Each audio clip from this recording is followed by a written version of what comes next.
What's going on YouTube? It's Tej back again with another video, and today we're talking about the Arizona Cardinals in our Fix the Franchise series. Team number 3 out of 32, and they hold the number 3 overall pick. A fun team to talk about. A lot of potential turnover and change in their horizon. Obviously, a new head coach coming in as well as a new GM, and that head coaching and general manager hire really feel like that's going to dictate where this team goes, as you kind of see that at my final notes. So I'm getting ahead of myself, but nonetheless, let's talk about the Arizona Cardinals. If you missed the previous 2 videos, be sure to go back and check those out. Obviously, Arizona not coming off their best season, thus the firing of Cliff Kingsbury. They're 4-13 a year ago, and don't have a whole lot of draft capital moving forward. Obviously, this is a team that has played it pretty aggressive, right? Especially during the Kingsbury era. I mean, taking Kyler Murray a year after you take Josh Rosen at 10 overall, right decision, no doubt about it. But that's not often you're going to take 2 quarterbacks, in consecutive years, right?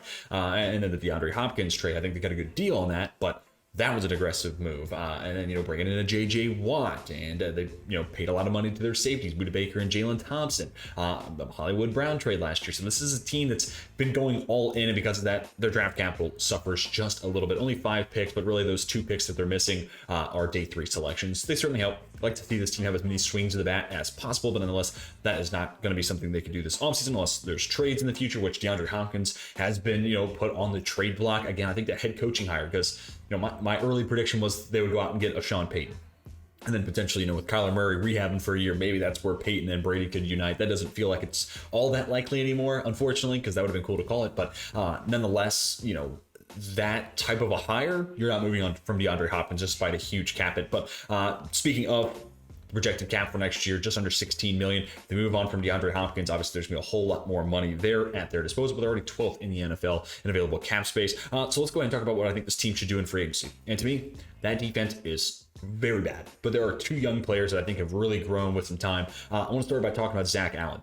Liked him a lot coming out of Boston College. And it's interesting, he did play with J.J. Watt, and he almost kind of felt like the poor man's, like the C+ version of what J.J. Watt was. Like if J.J. Watt was the A+ caliber of what that player in that body type and everything could be, Zach Allen was like the C+. He's gone beyond that. But after his first 2 years, he was pretty quiet, and I was like, okay, it's just not going to happen. But then he breaks on the scene the second half of his year 3, and then, obviously year 4, this past season, he was one of the best things about that defense. And then there's Byron Murphy, who really has taken huge steps forward. To me, he, coming into this past season, he was one of the best nickel corners in football. And now he's kind of taking that step forward with, winning matchups on the outside against a DK Metcalf and a Devontae Adams, so at least holding his own against those types of receivers. So it's hard to win those battles. He's kind of changed my complexion. I think he can play inside and out. Now he's just one of the best up-and-coming young corners in the league. He's only 25 years old. So the reason I say keep Zach Allen, keep Byron Murphy, if possible, is one, depending on the direction these this team is heading, those 2 guys might say, yeah, we don't want to be a part of a rebuild, which totally understandable. But if you can keep them around, they're in their mid-20s, feels like they're just now hitting their stride. Their best years were ahead of them. They feel like pieces that I want to keep as a part of a bad defense, but I feel like those are the cornerstone pieces that you can continue to build off of from there. And then let's target throughout the rest of free agency young defensive players, but young interior offensive linemen. Throw out a couple names here. Connor McGovern in his mid-20s, I think he's 26, going to be turning 27 next year. And then Dalton Reisner, upper 25, is going to be 26 next season. Those are 2 guys that, if you talk to their respective fan bases, the Cowboys and the Broncos, I don't think, they're beloved by any stretch. But those are guys who, again, mid-20s, best days are ahead of them. And you can patch up that interior offensive line because Rodney Hudson is a free agent. Got to be able to fill that position. Justin Pugh is a free agent. Will Hernandez as well. So basically all 3 of your, week 1 starters across the interior offensive line are going to be free agents. And I don't see the point in bringing them back. Maybe Will Hernandez, just because he's still in his 20s and there might be some more to tap into there. But Pugh and Hudson are both on the wrong side of 30. There's no reason if this team's going forward with a rebuild, those guys should be sticking around. So let's go ahead and try to find some young talent and guys that, again, they haven't been the most impressive. The fan bases, the Cowboys and the Broncos, they're not going to say, oh, we got to keep Rice, we got to keep McCarthy. They're not going to say that. But there's an opportunity for the Cardinals to buy low and then be able to get some great return on their investment. And these guys really hit their stride and become some of the best parts of that offensive line. And then on the defensive side, throw out a handful of names here. Charles Omenihu has really stood out to me at a handful of games for the 49ers in his mid-20s. Malik Reed was somebody the Steelers traded for from Denver, mid-20s, again, as an edge rusher. He showed me some stuff in Denver as well as in Pittsburgh. Didn't get to see the field a whole lot after the trade of the Steelers, but especially his time in Denver felt like there were some flashes of some potential there.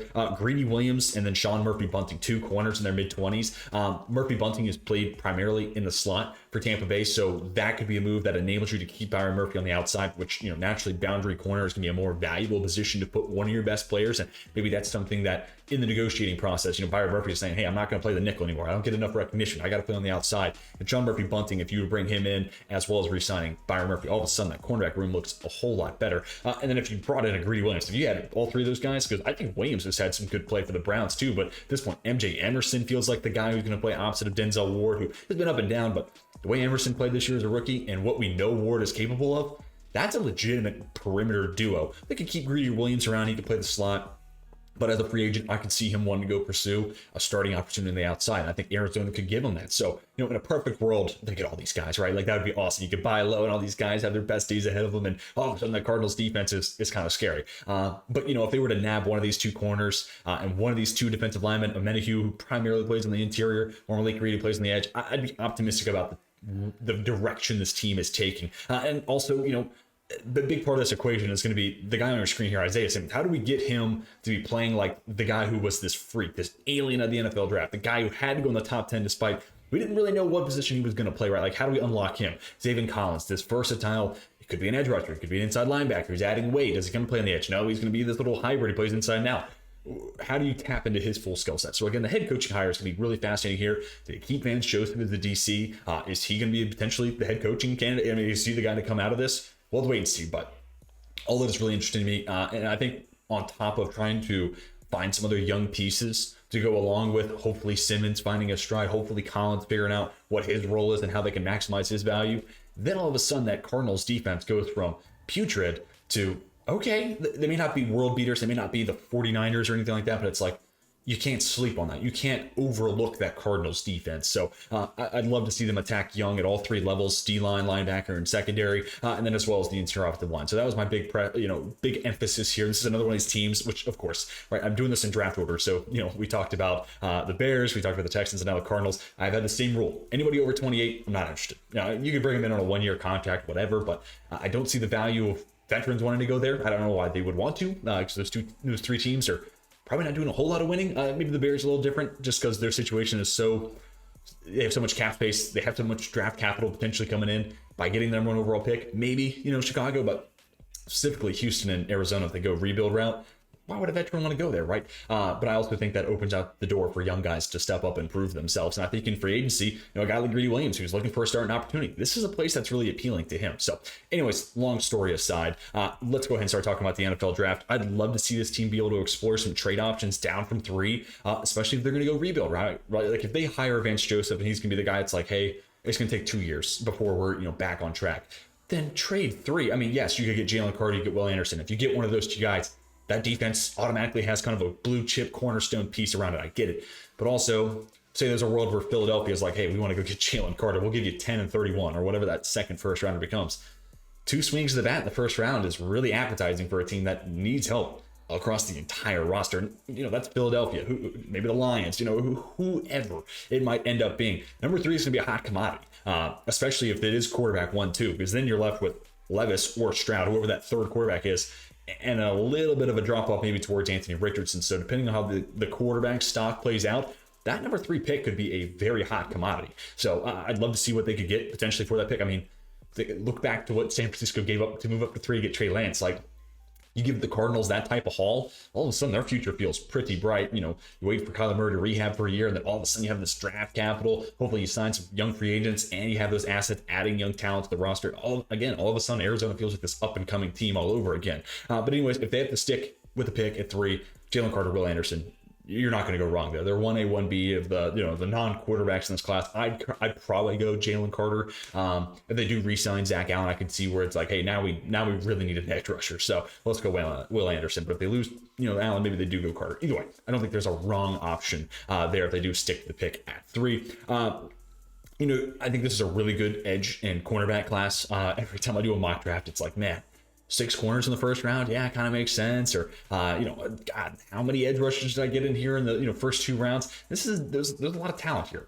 So I'd love to be able to see them on day 2 in specific. Let's try to add a Will McDonald or something like that. If we don't, let's say we don't draft a Will Anderson at 3, we draft a Jalen Carter. Well, I think a guy like a Derek Hall from Auburn, Will McDonald from Iowa State, I think those guys really could be in play, and you can get them in day 2, and who knows, they could break on the scene right away. Again, this edge class has a ton of depth, and I think there's a lot of guys who maybe don't become Will Anderson superstar type of dudes, but guys who live in the league for 8 to 10 years and generate 8 to 10 sacks a season. Like, I could totally see that from a handful of guys that are going to go on day 2. Same thing from the cornerback class. Like, Jalen Jones is an intriguing prospect from Texas A&M. Emmanuel Forbes could certainly be in play at the top of the second round. A guy who's gotten better and better year over year at Mississippi State. So I think a lot of different avenues between those 2 different positions they could add to. But again, of course, we'll get a whole lot more clarity on what their draft strategy should be right after we get through free agency. And then lastly, some other position groups, right? Interior offensive line, I've already talked about that. Interior defensive line, especially if they do lose, Zach Allen, I'd love to see this team add a nose in any way possible. Really, realistically, I don't think this is a great, 2-gap run stopping, nose tackle draft class, but there's at the same time probably a guy on day 3 who's just sitting on the board staring you in the face in the 5th round. I'd love to see them take a shot on someone like that to help try to shore up that run defense game. And then linebacker, corner, of course, always in play as well. The linebacker's a little more questioning, as it's like, is Isaiah Simmons going to be this nickel strong safety? Because if he is, I'm interested by that, and he can kind of play that star backer role he had at Clemson, where he's in the box, he's an impact player in the run game, but he's also playing in coverage. He can play man, he can play zone. Okay, interesting. But then what are you doing with Zaven Collins? Is he sticking on the inside? Is he going to play edge? I'd almost like to see him just move the edge. And then let's see if we can add, an athletic linebacker in the middle of that defense. And then, on either side of him, essentially have Collins on the edge. And then Isaiah Simmons there in that, star backer-ish type of role at the NFL level. All that interesting. And of course, depending on what happens in free agency, cornerback. I'd love to see this team add another corner. Even if they did sign a Greedy Williams, let's find a guy who can man the slot, right? Like, let's add some extra talent. Or, hey, even if you signed a Greedy Williams and you feel okay about your nickel, let's go ahead and add some depth, right? Like, we've seen this cornerback room be so bad for so long. Let's just go ahead and have an insurance policy just in case Byron Murphy gets hurt, right? Or just in case that free agent signing, doesn't live up to expectation. So I'd love to see them continue to target that cornerback position. And it's a position of high, draft value, right? It's a position of high free agent value. So go ahead and try to get a cheap guy who might potentially develop into a starter down the line or right away. So those are the kind of areas. But again, this Cardinals team is not all that good when you look at its roster, especially when you think about Kyler Murray potentially missing all of next year, if not all, then a majority of next year. Then it's like you look at the Cardinals and it's like, where's this team going? So final notes here. Obviously, the head coaching hire, again, will dictate, kind of where we're going with this team moving forward. I'd love to see, just a stimulus of talent on that defensive side. It's been such a bad defense. I feel like Vance Joseph has really made lemonade out of like one lemon. Like, he has done a lot with a little, and I'd like to see that change if he is going to stick at the DC spot, or if they go in a different direction. I'd like to see that new DC hire have some some fresh blood, fresh talent to work with. So a lot of holes across the roster. So the focus in the draft should be best player available, right? Let's not get greedy. Let's not get too carried away. And they're going to have some cap space, especially if they do move on from DeAndre Hopkins. But nonetheless, let's not get crazy. Let's not be too frivolous with it, right? We got to make some sound signings so that way in 2 and 3 years time, maybe when we're back into a winning window, we're not looking at contracts like let's just take New England, for example. We're not looking at a John O. Smith contract where his cap hits $18 million a year to barely be a backup tight end, right? So continue to be a sound franchise, and that's where the GM hire is going to come into this. I'd love to see Adrian Wilson get that opportunity to be the GM. He's a great player for the Cardinals. Had some interest from the Jags last year. They decided to keep Trent Baalke. I'd love to see him elevated and get that opportunity, especially if Steve Keim's going to stay in the organization. It feels like you could kind of just shift a little bit. And Wilson, for those who don't know, has been the director of player personnel. So the Cardinals may not have great drafts, but I think a lot of that really does ultimately come down to the decision maker that is Steve Keim versus the evaluation process that Wilson's done. So I'd like to see him get that opportunity, but nonetheless, a rough team, but it's still going to be kind of an exciting one moving forward, just because there are some young pieces to be excited about. So if you're an Arizona fan, don't give up hope. There is something to still be optimistic about moving forward, but obviously next year without Kyler Murray is going to be pretty tough. But tell me what you think the Cardinals should do this offseason, especially if you're an Arizona fan. Love to hear what you're thinking free agency should look like, what position groups you should be targeting in the draft, who you want to be the head coach and GM. I'd love to hear all that if you're an Arizona fan, or hey, if you're just a football fan and want to talk about the Cardinals with me down below, let's do it. I respond to every comment. Let's talk about Arizona in the comments section. Hopefully you all enjoyed today's video. If you did, be sure to hit that like button. It seriously would help me and the algorithm out a ton. If you're around here, want to see more draft, more football coverage, hit that subscribe button. We got plenty more coming your way in the future. But that is going to do it for me. Hope you all have a fantastic rest of your day. And until next time, my name is Tej, and I'm signing off.